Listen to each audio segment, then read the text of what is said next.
चलो आज हम पढ़ेंगे रेडॉक्स रिएक्शन के अंदर construction of galvanic cell. Galvanic cell ने सबसे पहला एक्सपेरिमेंट किया हुआ था। एक कंटेनर लिया था उन्होंने, उसके अंदर कॉपर सल्फेट का सोल्यूशन लिया था, उसके बाद उसने जिंक रड डाला था।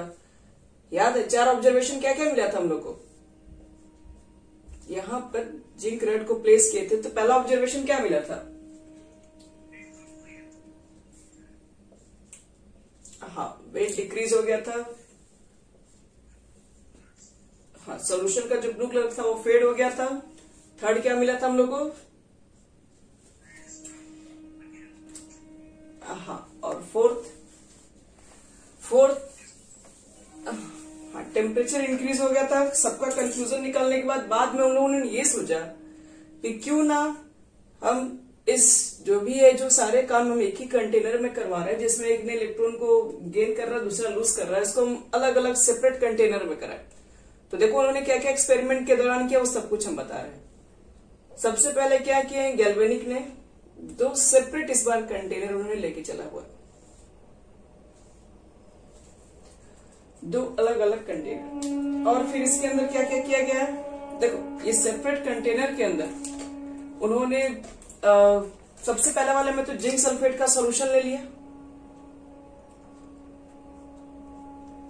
और दूसरे वाले में लिए तो उन्होंने कॉपर सल्फेट का सॉल्यूशन।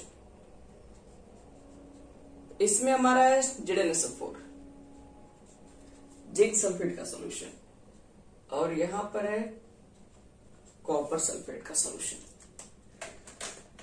देखो फिर क्या हुआ इसके बाद, जिंक सल्फेट का सॉल्यूशन में उन्होंने जिंक के रड को प्लेस कर दिया।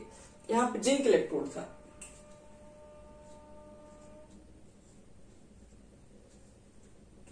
और यहां पर जो आपके पास था इस इलेक्ट्रोलाइटिक सेल के अंदर, तब इस सेपरेट कंटेनर के अंदर यहां पर जो था हमारे पास वो कॉपर इलेक्ट्रोड था।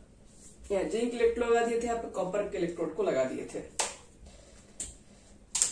अब देखो यहां पर इनिशियल में जितना जिंक, अब ZnSO4 का एक्वा सोल्यूशन लेंगे हम लोग तो Zn2+ का कॉन्सेंट्रेशन उसके अंदर होगा, और सेम कॉन्सेंट्रेशन क्या होगा, सल्फेट आयन का होगा। ये कॉन्सेंट्रेशन का सिंबल है। इनिशियली यहां पर भी क्या होगा, जितना कॉपर सल्फेट का सॉल्यूशन होगा तो कॉपर सल्फेट पे जितना कॉपर आयन्स होंगे उतना ही क्या होंगे, सल्फेट आयन एक्वा से आयन्स की फॉर्म में ही होंगे। अब देखो यहाँ पर फिर अगला क्या होता है इसके अंदर, फिर इन्होंने यहाँ पर क्या कर दिया था, ये दोनों आपके पास ये जो इलेक्ट्रोड थे, ये दोनों इलेक्ट्रोड को उन्होंने यहाँ पर एक गैल्वेनोमीटर से कनेक्ट कर दिया था, और यहाँ पे एक छोटा सा मान लो कि उन्होंने क्या लगा दिया था, एक लैंप लगा दिया था, एक छोटा सा बल्ब जो कि बहुत कम वाट का था, और यहाँ पर भी गैल्वेनोमीटर था। गैल्वेनोमीटर क्या काम करता है,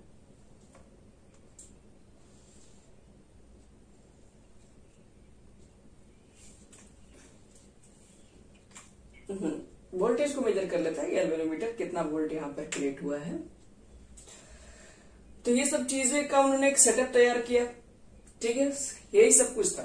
अब देखो हुआ क्या यहाँ पर, अब समझा रहे हैं। तो हमारे साइंटिस्ट गैल्वेनिक ने जब ये सब सारे कंस्ट्रक्शन किए तो पहले कंडीशन में जब हम लोग बोले थे कि जब इनिशियल जो वो चीजें चेक कर रहे थे, जब एक्सपेरिमेंट कर रहे थे, तो उन्होंने देखा कि जिंक का इलेक्ट्रोड क्या था, जिंक के इलेक्ट्रोड से Zn2+ आयन निकलता है जो सॉल्यूशन में जाता है, और 2 इलेक्ट्रॉन्स आपके पास क्या होते हैं, निकलते हैं बाहर। यानी कि ये देखो इसको हम लोग क्या करेंगे, एनोड मानेंगे। क्यों? क्योंकि देखना यहां पर होने वाला है ऑक्सीडेशन, और इसको मानेंगे हम लोग कैथोड। एनोड यानी कि याद रखना कि अगर आपके पास गैल्वेनिक सेल है तो एनोड के ऊपर निगेटिव चार्ज होता है और कैथोड के ऊपर पॉजिटिव चार्ज होता है, ये भी ध्यान रखना। अब देखो इसके बाद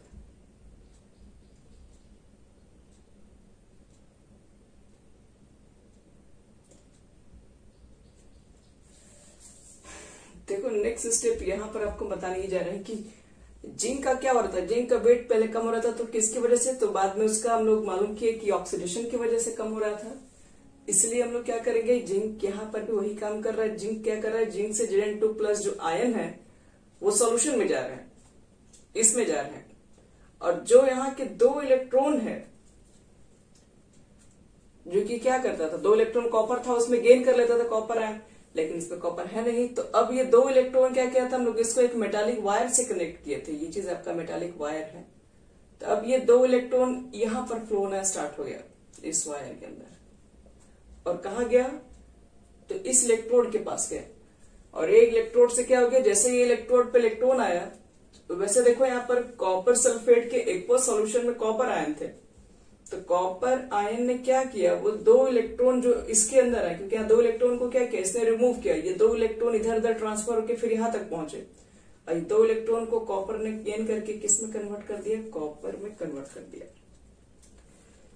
तो ऐसे देखो हुआ क्या, यहाँ पर तो कोई 2 इलेक्ट्रॉन एक ही थोड़ी ना होगा, बहुत सारे जिंक क्या कर रहे हैं, जिंक से हमेशा Zn2+ जो निकल रहा है वो सॉल्यूशन के अंदर चला जा रहा है, और ये जो 2 इलेक्ट्रॉन जो यहाँ पर आ रहा है वो कॉपर से क्या आ रहा है, कॉपर आयन वो सॉल्यूशंस के अंदर जो प्रेजेंट है वो 2 इलेक्ट्रॉन को लेकर वो कॉपर प्लेट पे जाके डिपोजिट हो रहा है।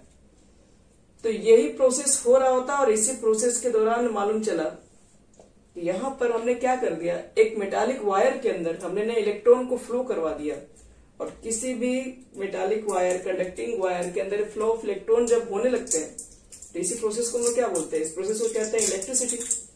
ये तो इलेक्ट्रिक करंट का डिफिनेशन है, फ्लोइंग ऑफ इलेक्ट्रॉन, इलेक्ट्रॉन का फ्लो होना है metallic wire in conducting wires के अंदर। तो सही बात है, यहाँ पर जो बहुत कम वाट का जो बल्ब था वो ग्लो हो गया,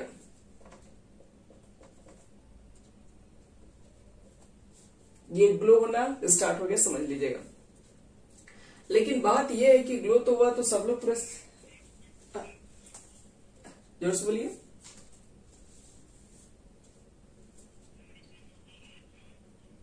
नहीं कंटिन्यू हो रहा होगा ना, क्या जिंक के इतना मोटा सा रड है, क्या उसमें 2 ही इलेक्ट्रॉन्स होगा, न जाने कितने सारे एटम्स है, तो सब इलेक्ट्रॉन्स तो कंटिन्यू फ्लो हो रहा होगा ना, कंटिन्यू इसमें से इलेक्ट्रॉन निकल के इसमें जा रहा है, इसमें से इलेक्ट्रॉन निकल के इसमें कंटिन्यू ही चला जा रहा है इसके अंदर।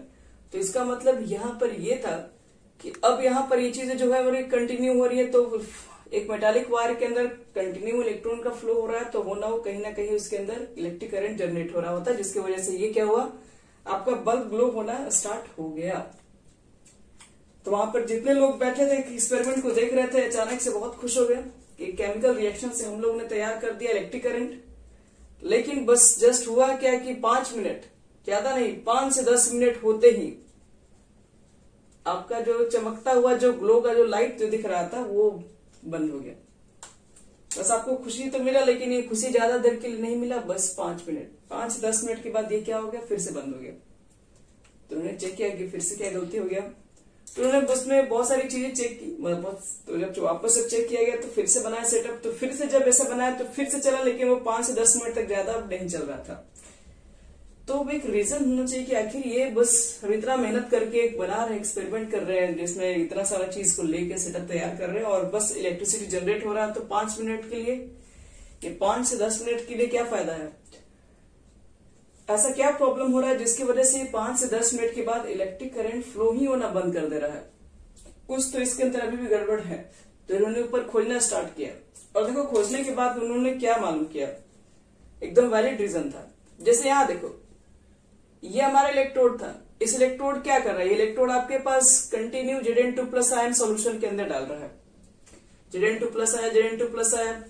इस सॉल्यूशन के अंदर पहले जिंक आयन पहले से प्रेजेंट था, सल्फेट आयन पहले से प्रेजेंट था, इक्वली प्रेजेंट था, एक्वस सॉल्यूशन इसी का लिए थे हम लोग, और इसके इलेक्ट्रोड से जिंक आयन कंटिन्यू सॉल्यूशन के अंदर आते चले जा रहे हैं। मतलब Zn2+ आया, 2 इलेक्ट्रॉन इधर गया, Zn2+ फिर आया, फिर इलेक्ट्रॉन इधर गया, Zn2+ फिर आता है, इलेक्ट्रॉन इधर चला गया। यहाँ पर क्या हो रहा है, तो एक तरीके से आप कह सकते हो ना कि इसमें कंटिन्यू Zn2+ का नंबर आ रहा है, बार बार नंबर बढ़ रहा है, तो इस सॉल्यूशन के अंदर Zn2+ का आयन इंक्रीज कर रहा है। हम शॉर्ट में भी बोल सकते हैं Zn2+ का आयन इंक्रीज कर रहे सॉल्यूशन के अंदर, दिख भी रहे हैं, क्योंकि Zn पहले तो ये दोनों इक्वल था, लेकिन इस इलेक्ट्रोड क्या कर रहा था, electrode continue Zn2+ ion solution के अंदर डाल रहा है, और 2 इलेक्ट्रॉन को आगे कॉपर के पास भेज दे रहा है। तो इसमें Zn2+ का नंबर बढ़ा, Zn2+ का नंबर बढ़ा तो जिंक के ऊपर पॉजिटिव चार्ज है, तो इस सॉल्यूशन के ऊपर पॉजिटिव चार्ज क्रिएट हो गया। आयन ज्यादा है Zn2+ के, तो सॉल्यूशन के ऊपर जाहिर सी बात है पॉजिटिव चार्ज ज्यादा हो जाएगा, क्योंकि सल्फेट तो उतना ही रह गया, लेकिन Zn का नंबर तो बहुत बढ़ गया है। अब यहाँ देखो, इससे इलेक्ट्रॉनों की जैसे यहां पर पहुंचा, तो इसके अंदर जो कॉपर आयन प्रेजेंट था तो कॉपर आयन ने क्या किया था, कॉपर आयन इसके 2 इलेक्ट्रॉन जो इधर से आ रहा है उसको गेन करके इसके ऊपर डिपॉजिट हो गया। तो कॉपर आयन तो इसमें से लगातार बाहर निकल रहा है, 2 इलेक्ट्रॉन लेके इस पे बैठ जा रहा है, 2 इलेक्ट्रॉन लेके इस पे बैठ जा रहा है, 2 इलेक्ट्रॉन, तो कंटिन्यू जो कॉपर आयन निकल रहे हैं। तो सोल्यूशन के अंदर क्या बच रहा है, तो सोल्यूशन के अंदर तो आपके पास बच रहा है सल्फेट आयन, और सल्फेट आयन के ऊपर क्या है, नेगेटिव चार्ज है। तो इसलिए देखो हुआ क्या फाइनली यहाँ पे, अब सोल्यूशन में सल्फेट आयन बच गया, सल्फेट पे नेगेटिव चार्ज है, तो इस सोल्यूशन के ऊपर हो गया नेगेटिव चार्ज, यानी इस सोल्यूशन के ऊपर आ गया नेगेटिव चार्ज और यहां पर आ गया पॉजिटिव चार्ज। अब थोड़ा खुद से सोचो, जो 2 इलेक्ट्रॉन निकल के जो यहां से यहां मूव कर रहा है, अब सोल्यूशन पे अगर मान लो पॉजिटिव चार्ज आ जाएगा तो क्या इलेक्ट्रॉन को होता है, सिंबल होता है माइनस, आपका सोल्यूशन है पूरा पॉजिटिव चार्ज, तो ये इलेक्ट्रॉन को निकलने ही नहीं देगा। हाँ, अब तुम्हारा अट्रैक्शन यहाँ पर बढ़ जाएगा, क्योंकि पॉजिटिव चार्ज यहाँ पर है, इस इलेक्ट्रॉन का नेगेटिव चार्ज अब यहाँ पर इलेक्ट्रॉन को आगे नहीं आने देगा, क्योंकि अट्रैक्शन बहुत ज्यादा बढ़ चुका है। अब प्रॉब्लम है, मान लो किसी तरीके से घिस पीट के अगर मान लो इलेक्ट्रॉन अगर यहाँ आ भी जाता अगर है, तो अब देखो इसके सॉल्यूशन पर हो गया पूरा नेगेटिव चार्ज, क्योंकि ऐसे कॉपर आयन निकलते चले जा रहे हैं। तो अब ये नेगेटिव चार्ज, अब इलेक्ट्रॉन आ रहा है, तो अब इलेक्ट्रॉन को सल्फेट आयन क्या करने देगा, सल्फेट आयन के जो ऊपर नेगेटिव चार्ज है, अब ये नेगेटिव चार्ज इलेक्ट्रॉन का नेगेटिव चार्ज एक दूसरे को रिपल्सन स्टार्ट कर देगा, मतलब यहां से इलेक्ट्रॉन इधर आने ही नहीं दे रहा, और यहां पर जैसे मान लो अगर पहुंचता भी है तो ये इसको रिपल्सन मतलब बाहर ही ढकेल दे रहा है कि नहीं तुमको अंदर नहीं घुसने देंगे हम लोग। तब इलेक्ट्रॉन पूरी तरीके से फ्लो होना बंद हो गया, यहां से निकल नहीं रहा, यहां से यहां पहुंच नहीं पा रहा है। तो इसलिए जब फ्लो ऑफ इलेक्ट्रॉन ही आपके पास स्टॉप हो गया तो कहां से करंट फिर आएगा, इसलिए करंट भी कुछ देर के बाद फ्लो होना बंद हो गया। इसलिए आपका जो चमकता हुआ जो बल्ब था कुछ समय के बाद ग्लो करना बंद हो गया। तब लोग बहुत हैरान में पड़ गए कि आखिर अब क्या किया जाए, कैसे इस बल्ब को जलाया जाए। तो इसके बाद देखो एक नया टर्म आया जिसको कहा गया सॉल्ट ब्रिज। सॉल्ट ब्रिज लेके आया गया, और सॉल्ट ब्रिज लाने के बाद सब जाके सारी चीजें जो थी वो सही ढंग से बन गई। इम्प्योरिटीज मिलाने से नहीं होगा, सिर्फ हमको करंट लंबे समय तक बैटरी का यूज करना है। जब लोग सॉल्ट ब्रिज यूज करते हैं, सॉल्ट ब्रिज लगभग हर गैल्वेनिक सेल के अंदर पाया जाता है। सॉल्ट देखो प्रॉब्लम क्या था हमारा, प्रॉब्लम बस एक ही था कि इसके ऊपर पॉजिटिव चार्ज को हटाना है और इसके ऊपर नेगेटिव चार्ज को हटाना है, सबसे हमारा यही पहला मकसद था। अब पॉजिटिव चार्ज को कैसे हटाते, कहोगे पॉजिटिव चार्ज हटाने के लिए कोई नेगेटिव इलेक्ट्रोलाइट मिला दीजिए। नेगेटिव इलेक्ट्रोलाइट क्या बैटरी लेके बार बार आप इसमें नेगेटिव इलेक्ट्रोलाइट मिलाते जाइए, क्योंकि यहाँ पर जितने नंबर पॉजिटिव चार्ज है उसको हमको इमीडिएटली न्यूट्रलाइज करना होगा। जैसे Zn2+ आ रहा है वैसे हमको क्या करना पड़ेगा, एक नेगेटिव चार्ज करके उसको बैलेंस करना पड़ेगा। तो हम लोग ये चीज कंटिन्यू बैठ के तो नहीं कर सकते, इसके लिए कुछ ना कुछ तो मशीन वगैरह से तैयार करना पड़ेगा। तो फाइनली देखो यही हुआ।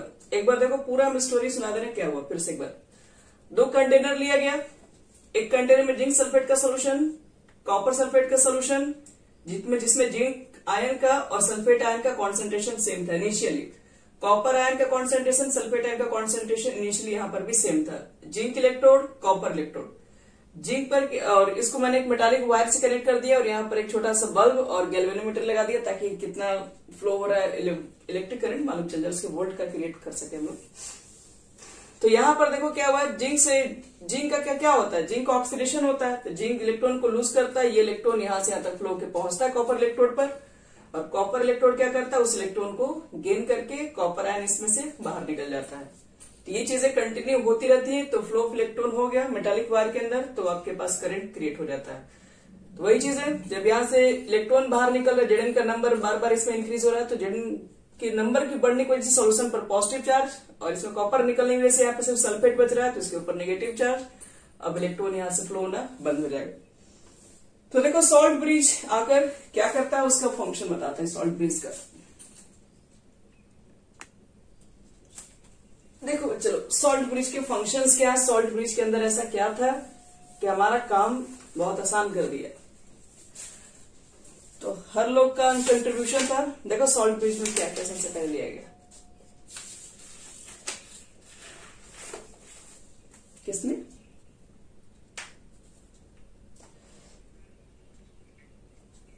वो सब ऐसे फालतू था। यहाँ देखो यहाँ देखो सॉल्ट ब्रिज के बारे में 2 लाइन तो कहना ही पड़ेगा। इट इज इन्वर्टेड, एक तो ये इन्वर्ट है मतलब उल्टा करके रखा गया, U shape tube, U shape tube. जो सॉल्ट ब्रिज होता है यू शेप ट्यूब का रहता है और इसको इन्वर्ट करके लगाया जाता है, उल्टा करके लगाया जाता है। विच कंटेंट, फिर उसके अंदर रहता क्या है यू शेप ट्यूब के अंदर, तो जिसके अंदर हम लोग क्या करते हैं, which contain N inert electrolyte, उसके अंदर हम लोग ने इनर्ट इलेक्ट्रोलाइट को यूज करते हैं। इनर्ट इलेक्ट्रोलाइट लाइक कौन सा, तो KCl ले लो, NH4Cl ले लो, KNO3 ले लो, ETC इन अगर पाउडर, अगर powder in semi liquid state, in semi-liquid state, so that ion can move easily. चलो अब इसको समझते हैं। पहले ये है क्या, it is inverted U shape tube. पहले यहां तक नोट कर लिए।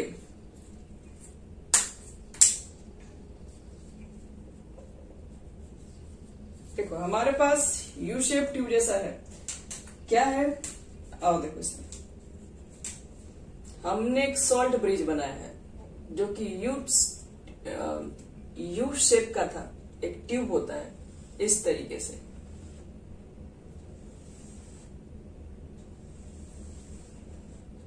यू दिख रहा है यू शेप ट्यूब, लेकिन प्रॉब्लम बस तुम लोग को यही दिख रहा होगा कि ये उल्टा कर देगी। ये यू तो है ही, लेकिन ये जो यू है ये थोड़ा उल्टा करके लगाया गया है। अब इसके अंदर यू शेप ट्यूब हम ले लिए, डाल दिए इसके अंदर, लेकिन इसके अंदर एक पाउडर भरा है।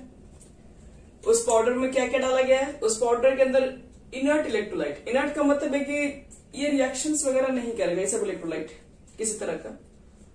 तो KCl ले लिया गया है, NH4Cl लिया गया। इसका हम लोग क्या किए, सब एक साथ नहीं पुट किए, किसी एक का भी आप पुट कर सकते हैं। इनर्ट इलेक्ट्रोलाइट का पाउडर बना लो, ठीक है, और पाउडर बना के इस ट्यूब में डाल दो। पाउडर बना के इसका यू शेप ट्यूब में डाल दो। बट प्रॉब्लम ये है कि अब पाउडर बना के मान लो किसमें डाले, जैसे मान लो कि KCl का पाउडर हो गया, क्या है KCl सॉल्ट की तरह होता है। पाउडर बनाए इसके अंदर डाले और उल्टा करके लटका दिए तो क्या होगा, तब तो मालूम चलेगा कि एक ही बार में सब, इसमें किसी में K चला जाएगा, किसी में Cl चला जाएगा। अब ये हो जाएगा गड़बड़, क्योंकि हमको इसके ऊपर पॉजिटिव चार्ज है तो इसके अंदर नेगेटिव वाले को भेजना है Cl को। तो इसलिए हम लोगों ने क्या किया, ये पाउडर बना के अगर अपोजिट कर देंगे तो एक क्या सब निकल जाएगा इसके अंदर, इसको रोकना पड़ेगा। तो इस पाउडर को रोकने के लिए क्या किया गया, इनर्ट इलेक्ट्रोलाइट को अगर पाउडर के साथ मिक्स किया गया। अगर पाउडर क्या होता है, जिलेटिन जैसा होता है, सेमी लिक्विड के फॉर्म में दिखाई पड़ता है।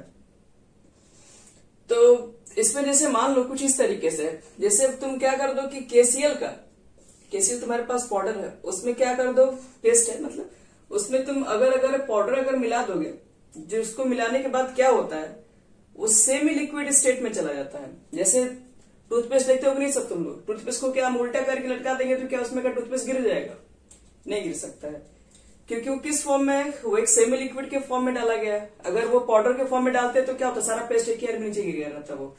तो सेम काम यहाँ पर भी होता है, KCl रहेगा, NH4Cl है, आप इसको डायरेक्टली पेस्ट के फॉर्म में नहीं डाल सकते। इसके अंदर क्या होता है, एक सेमी लिक्विड के फॉर्म में कुछ मिलाना पड़ता है। तो वही आपके पास क्या है, जिलेटिन वगैरह हम लोग यूज करते हैं अगर पाउडर के जगह पर। वो डालने के बाद क्या होता है, ये हाफ सेमी लिक्विड के फॉर्म में हो जाता है।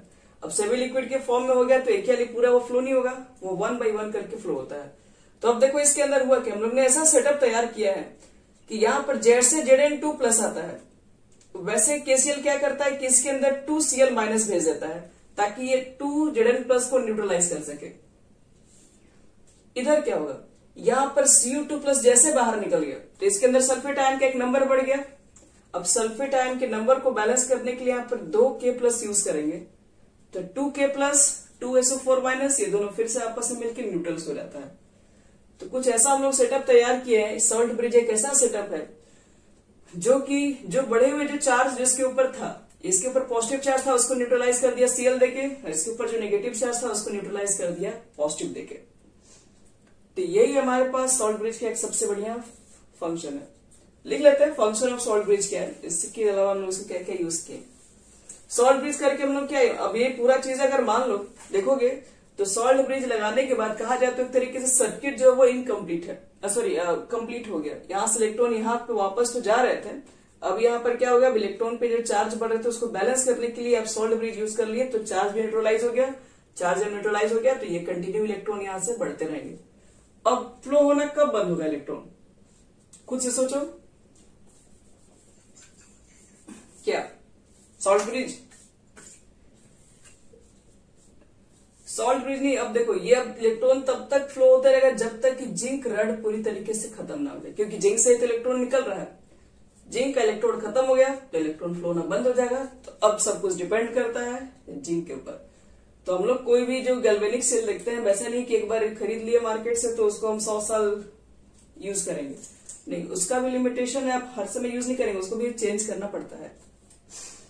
तो आप उसके कुछ फंक्शन सीख लेते हैं हम लोग। उसके बाद आपको हम इस चीज को एक्सपेरिमेंट में दिखा रहे हैं, मतलब वीडियो के थ्रू बता रहे हैं कैसे होता है। फंक्शन ऑफ सॉल्ट ब्रिज,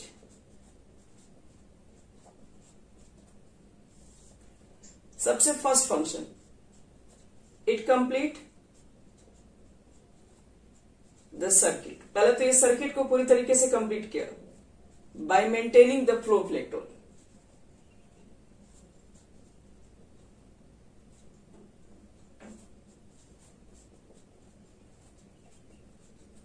दूसरी बात, और इसने क्या किया, सॉल्ट ब्रिज ने अभी भी दोनों के ऊपर इलेक्ट्रिकली न्यूट्रलिटी बना के रखा है ना, इसके ऊपर पॉजिटिव चार्ज बढ़ने दिया है, नेगेटिव चार्ज बढ़ने दिया है। यानी बोल सकते हैं it maintain the electrical neutrality both the solution, neutrality of both solution. Third बोल सकते हो इट प्रिवेंट, और हमने क्या किया, प्रिवेंट कर दिया, रोक भी दिया है, the two electrolytic solution from mixing, the two electrolytic solution from mixing. और दोनों को मिक्स होने से भी रोक दिया। ये दोनों को मिक्स थोड़ी ना कर रहे सॉल्यूशन को, दोनों को सेपरेट साथ एक साथ ऐड भी कर दिया, एक साथ दूसरे को, एक दोनों को जोड़ भी दिया। कंप्लीट कर दिया सर्किट को और फ्लो करवा दिया फिर से वापस इलेक्ट्रॉन को। दोनों के ऊपर इलेक्ट्रिक जो चार्ज जो बढ़ा हुआ था उसको बैलेंस करवा दिया, और ये दोनों बिना आपस में सॉल्यूशन को मिक्स किए ये अपना पूरी तरीके से काम कर रहा होता।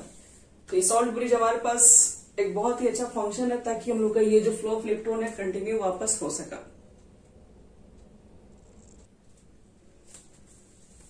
तो यहां पर हम लोग देखते हैं सॉल्ट ब्रिज हमारा कंप्लीट हो गया, ये पूरा चीज ही कंप्लीट हो गया। अगर मुझे मान लो कि रिप्रेजेंट करना है गैल्वेनिक सेल को, अब गैल्वेनिक सेल को रिप्रेजेंट करना है तो कैसे रिप्रेजेंट करेंगे, लिखो आप नया हेडिंग, रिप्रेजेंटेशन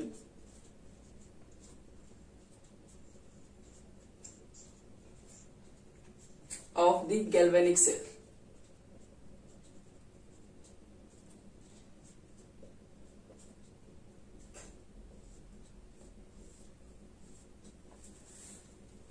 तो देखो कैसे रिप्रेजेंट किया जाता है इसको। सबसे पहले तो याद रखना कि आपके पास क्या होता है, रिप्रेजेंट करने के लिए दो चीजें होती हैं, एक कैथोड होती है और एक एनोड होती है। तो कैथोड पर क्या बताया था, ऑक्सीडेशन या रिडक्शन।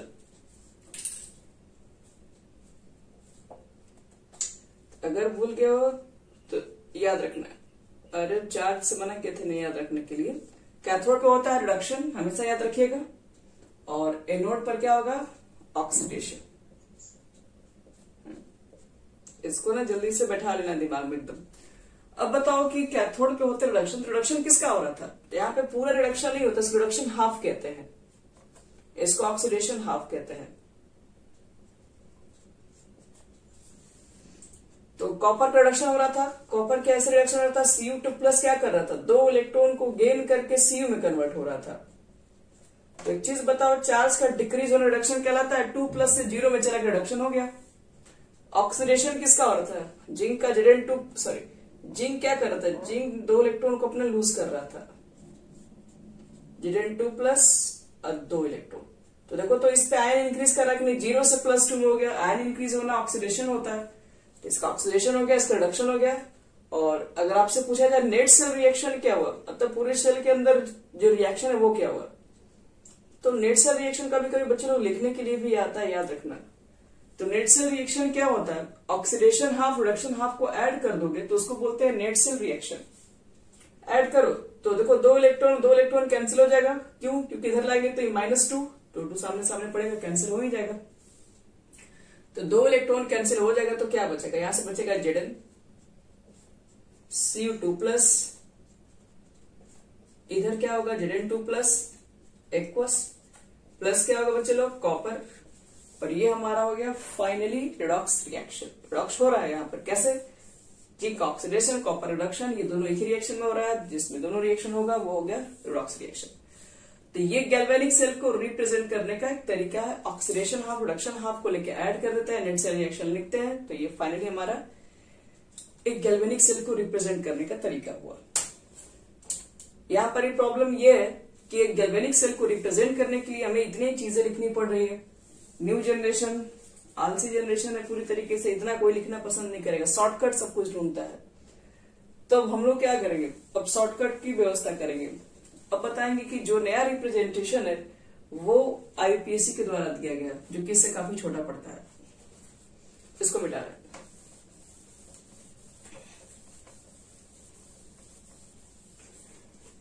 यानी कि रिप्रेजेंटेशन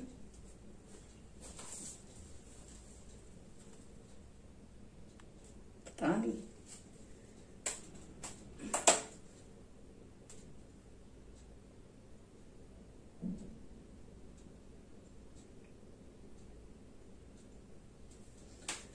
क्या देखो अब हम लोग क्या कर रहे हैं, रिप्रेजेंट करने जा रहे हैं गैल्वेनिक सेल, और वो भी खास करके आईपीएससी से। लिखो adding representation of galvanic cell by IUPAC। आईयूपीएससी लोगों ने देखो क्या दिया, आईयूपीएससी लोगों का काम है थोड़ा सा कोई चीजें जो हार्ड होती है उनको थोड़ा आसान करना।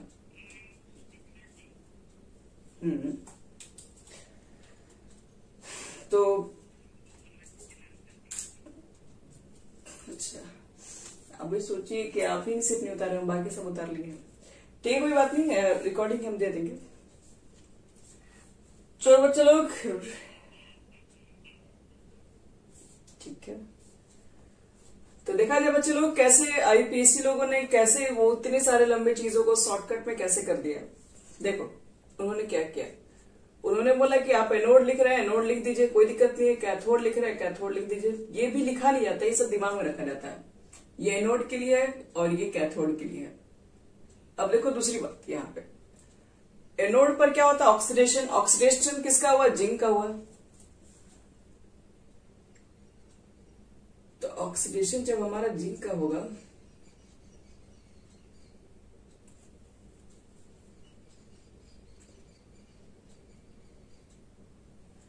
तो जिंक का ऑक्सीडेशन हुआ, तो जिंक क्या हुआ, Zn से Zn2+ में कन्वर्ट हो गया।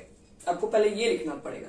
अब एक चीज बताओ, Zn से Zn2+ में गया तो क्या यहाँ पर दोनों के फेज में डिफरेंस है, तो है, एक सॉलिड है और एक एक्वस के फॉर्म में चला गया, डिफरेंस तो है। अगर फेज डिफरेंस है तो आप सिंगल वर्टिकल लाइन दीजिए। अब आगे देखते हैं कैथोड रिडक्शन। रिडक्शन में क्या होता है, कॉपर 2+ जो आयन था एक्वस से चला गया था किसके अंदर, कॉपर में अंदर। ये दोनों का फेज डिफरेंस है एक एक्वस है और एक सॉलिड है, फेज डिफरेंस है तो एक सिंगल वर्टिकल लाइन देंगे। यानी यहां पर लिखेंगे ऑक्सीडेशन, यहां पर लिखेंगे रिडक्शन। अब दोनों को मिक्स किया गया था किसके द्वारा, सॉल्ट ब्रिज। तो ये हमारा हो गया सॉल्ट ब्रिज। बस अब दूसरी यही है रिप्रेजेंट करने का तरीका आईपीएससी के द्वारा, देख रहे हो काफी आसान लग रहा है ये। अब Zn2+ का कितना कॉन्सेंट्रेशन लेके चले हो वो यहाँ पर कभी कभी लिखा हुआ रहेगा C1, और कॉन्सेंट्रेशन को मोलारिटी से भी इंडिकेट करते हैं, और यहाँ पे C2m लिख दो। ये सब वैल्यू लिखा हुआ रहेगा कभी कभी क्वेश्चंस के अंदर, यहाँ पर कितना कॉन्सेंट्रेशन लिया गया था स्टार्टिंग में जो कंटेनर में लिए थे हम लोग, यहाँ पर भी सब चीजों को लिख के दे दिया जाएगा। और कभी कभी देखो तुम लोग क्या देखोगे, जैसे ये तो खैर रिप्रेजेंटेशन करने का तरीका हो गया, बस यही है बच्चे लोग, आपको ये भी लिखने की कोई जरूरत नहीं है। वो अंडरस्टूड है। हमेशा यहाँ पर याद रखना कि हमेशा यहां पर आपको जो लिखना है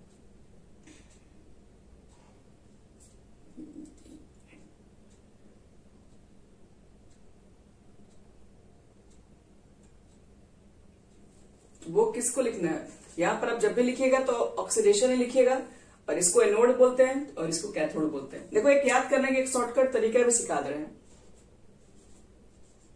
लोन, लोन तो सबको याद ही रहेगा।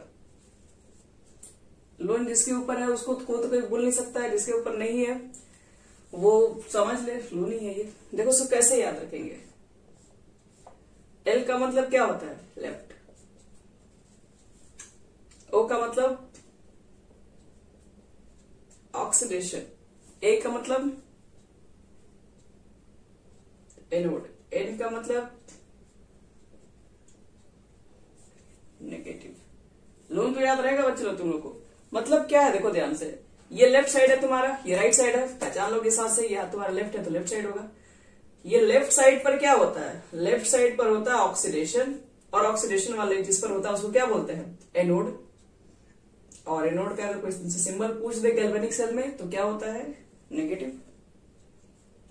तो ये चार चीजें एक बात तुमको बस समझा देगी, इसलिए याद रखना काम देगा इसके अंदर। कभी भूल जाओ कि इसके ऊपर कौन सा चार्ज पॉजिटिव है, हम लोग को तो ये याद रहता है दिमाग में तुरंत, तो कभी मिस्टेक नहीं होता है। लेकिन देखो तुम लोग को एक चीज और दिखा रहा है इसमें। जैसे मान लो कभी कभी आप देखेंगे तो ये लिखा रहेगा H2 गैस, फिर लिखा रहेगा H+ एक्वस। ऑक्सीडेशन एक रिडक्शन है, यहाँ चार्ज 0 था, 0 से 1 इंक्रीज हो गया। हाँ, CD2+ एक्वस और CD में आ गया। ये क्या रिडक्शन है। अब मुझे एक चीज बताओ, कभी कभी मालूम है यहां पर लिख के दे देगा प्लैटिनम, तो कहोगे कि यहां पर प्लैटिनम लिख के दिया हुआ है, तो हम लोग क्या समझे इस रिएक्शन में प्लैटिनम का क्या कंट्रीब्यूशन है। ये भी गैल्वेनिक सेल का शॉर्टकट रिप्रेजेंटेशन है। यहां पर कभी प्लैटिनम लिख सकता है, तो प्लैटिनम लिखने का देखो क्या सेंस है वो समझा रहे हैं। अब कहोगे इसके अंदर यहाँ पर कुछ कॉन्सेंट्रेशन दिया हुआ रहेगा, वो तो समझ में आ रहा है, इसकी वैल्यू कुछ कुछ रहती है सोल्यूशन में, आप जो लेके चलते हैं। ये इलेक्ट्रोड है, ये भी दिख रहा है, लेकिन प्लैटिनम क्या है। तो मुझे एक चीज बताओ, इलेक्ट्रोड कैडमियम है, इलेक्ट्रोड बना सकते हैं, समझ में आ रहा है। ये तो हाइड्रोजन गैस है, अब हाइड्रोजन गैस का इलेक्ट्रोड कैसे बनाएंगे, वो तो गैसेस के फॉर्म में इलेक्ट्रोड बनाना मुश्किल है। हमारे अनुसार थोड़ी ना हाइड्रोजन गैस यहाँ पर इकट्ठा रहेंगे एक जगह, वो तो गैसेस है, वो तो मूव होती रह जाएंगी। तो हम लोग क्या करते हैं, प्लैटिनम का इलेक्ट्रोड लेते हैं और उस प्लैटिनम के इलेक्ट्रोड पे हाइड्रोजन गैस को एड्सॉर्ब कराते हैं, और वही एड्सॉर्ब रहती है, उसी की वजह से वहां पर क्या होता है, उसका ऑक्सीडेशन हो रहा होता है। तो ये प्लैटिनम लिखने का ये सेंस है कि जिस याद रखना कि आप जिस एलिमेंट का या फिर जिसका आप इलेक्ट्रोड नहीं बना सके, उसके लिए हम लोग क्या करते हैं, कुछ स्पेशल अलग से इनर्ट इलेक्ट्रोड यूज करते हैं। वास्तव में प्लैटिनम क्या होता है, इनर्ट इलेक्ट्रोड होता है, मतलब ये सॉल्यूशन से रिएक्शन नहीं करेगा, क्योंकि आपके पास मान लो H+ का मतलब क्या है, या तो सल्फ्यूरिक एसिड का सोल्यूशन है, नाइट्रिक एसिड का सोल्यूशन है जिसके अंदर H+ कंटेन करता है। प्लैटिनम को तो सबको मालूम होना चाहिए सर, प्लैटिनम काफी लेस रिएक्टिव है, गोल्ड प्लैटिनम का तो नाम सुने, बहुत लेस रिएक्टिव है। तो इसलिए ये सब इनर्ट मेटल्स को लेते हैं, इसके ऊपर हाइड्रोजन गैस को एड्सॉर्ब कराते हैं, बैठाते हैं, और उसके थ्रू क्या करते हैं, रिएक्शंस करवा रहे होते हैं। तो जिसका भी आप इलेक्ट्रोड ना बना सके, उसके अंदर आपको जो बगल में लिखा हुआ दिखाई पड़ जाएगा, समझना कि उसके बदले में उसको यूज किया गया है। या फिर तुमको ऐसा भी कभी दिखाई पड़ सकता है, Zn2+ aqueous salt bridge, Hg2+ aqueous से Hg लिक्विड। क्या Hg लिक्विड का इलेक्ट्रोड बना सकते हैं, अब हमको इलेक्ट्रोड बनाना है, Hg का तो नहीं बन सकता है, तो इसको भी कहीं ना कहीं सेटअप करने के लिए कुछ लेना पड़ेगा।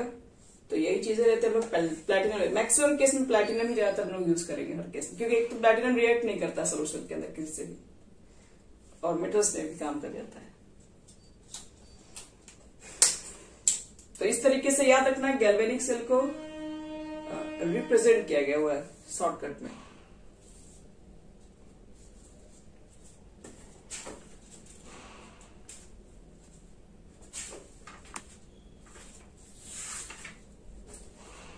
नेट सेल तुम लोग को देखो रिएक्शंस लिखने आना चाहिए। नेट सेल रिएक्शंस कैसे लिखा जाता है? जैसे मान लो कि हम क्वेश्चन दें और आपसे बोले कि इसका नेट सेल रिएक्शन लिख के दिखाओ। देखो यहाँ पे जैसे मान लो कि मैंने आपको दिया, मान लीजिए यही देख लो H2 है, H प्लस यहाँ पर प्लेटिनम लिखा हुआ मिल जाएगा, सॉल्ट ब्रिज CD ले लो, CD2 प्लस से किस में चला गया? CD के अंदर चला गया। और आपसे पूछ रहे हैं कि बताइए कि इस कंडीशन में नेट सेल रिएक्शन क्या होगा? इसका नेट सेल रिएक्शन लिख के दिखाओ। तो नेट सेल रिएक्शन किसे कहते हैं? कैथोड हाफ एनोड हाफ को ऐड कर दोगे बन जाएगा net cell reaction. Cathode half तो ऐड एनोड लिखो। एनोड पर क्या हो रहा है, कैथोड पर क्या हो रहा है? एनोड पर क्या होता है? हाँ, ऑक्सीडेशन। H2 किस में कन्वर्ट हो रहा है? H प्लस में। पहले तो देखो H2 है तो यहां पर पहले 2 से मल्टीप्लाई किए, तो H से H प्लस बनने के लिए एक इलेक्ट्रॉन को लूज करना पड़ता है। तो H2 से 2H प्लस बनने के लिए कितना इलेक्ट्रॉन का लूज करना पड़ा होगा? 2। अब देखो कैथोड होता है रिडक्शन, तो CD2 प्लस से CD बनने के लिए 2 इलेक्ट्रॉन को गेन करना पड़ा होगा। और आप दोनों को जब ऐड कर दोगे तो 2 इलेक्ट्रॉन कैंसिल, तो H2 CD2 plus 2H plus और CD 2 इलेक्ट्रॉन कैंसिल हुए हैं। तो इसके अंदर आपसे अगर पूछ दिया जाए कि नेट इलेक्ट्रॉन, यही देखो इसी को बोलते हैं net cell reaction. Net cell reaction का मतलब हो गया कि कैथोड हाफ रिडक्शन और एनोड हाफ रिडक्शन को ऐड करोगे तो जो भी निकल के आता है इसी को क्या बोलते हैं? Net cell reaction. और नेट इलेक्ट्रॉन एक्सचेंज कितना होगा इस रिएक्शन के अंदर? तो कितना इलेक्ट्रॉन दोनों में कैंसिल हुआ है? 2। तो इसमें n की वैल्यू 2 निकल के आएगी। तो फाइनली बच्चों लोग यही सब काम होता है। आज कुछ क्वेश्चन आप लोग को हम देंगे। इस तरीके से हमारे पास एक गैल्वेनिक सेल होगा, आपको उसका ना ये नेट सेल रिएक्शन लिखना होगा। चलो ये हो गया आपका कंप्लीट आज पूरा कंस्ट्रक्शन।